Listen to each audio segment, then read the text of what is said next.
రాయలసీమ మాండలికంతో ఒక మిరపకాయ హోర్డింగ్స్ కడప జిల్లా అంతటా హల్చల్ చేస్తున్నాయి. కడప జిల్లాకు ఏదో రాబోతోందన్న ఉత్సుకతను జనంలో పెంచుతోంది. కొంతమంది ఇది మార్కెటింగ్ టెక్నిక్ గా భావిస్తున్నారు. మొత్తం మీద ఈ రాయలసీమ మిరపకాయ కడప జిల్లాలో సందడి చేస్తూ అందరినీ ఆకట్టుకుంటోంది.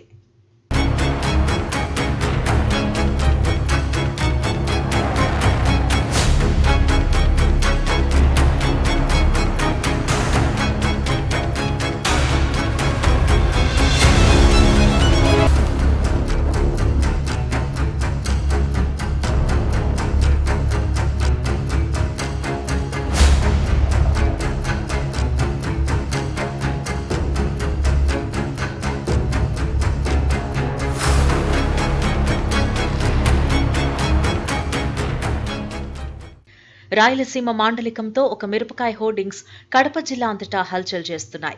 కడప జిల్లాకు ఏదో రాబోతోందన్న ఉత్సుకతను జనంలో పెంచుతోంది. కొంతమంది ఇది మార్కెటింగ్ టెక్నిక్ గా భావిస్తున్నారు. మొత్తం మీద ఈ రాయలసీమ మిరపకాయ కడప జిల్లాలో సందడి చేస్తూ అందరినీ ఆకట్టుకుంటోంది.